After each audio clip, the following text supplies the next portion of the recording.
Hello there. So you want to know how you can simply go ahead and log in or sign in into your Eventbrite account from your mobile device.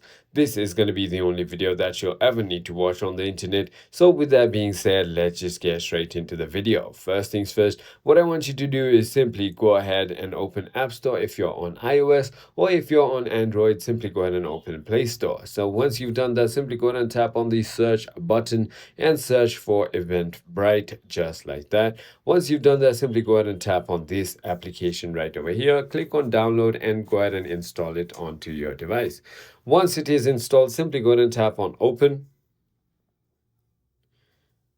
And now all you need to do is just continue with any of these. So continue with email, continue with Apple, continue with Facebook, continue with Google, or anything. I'm just going to go ahead and tap on continue with email. Now, if you simply go ahead and enter your email address right over here and simply go ahead and enter next and then enter your password, it's going to log you right into your account. So I hope this video was helpful to you. If it was, hit that like button and I'll see you.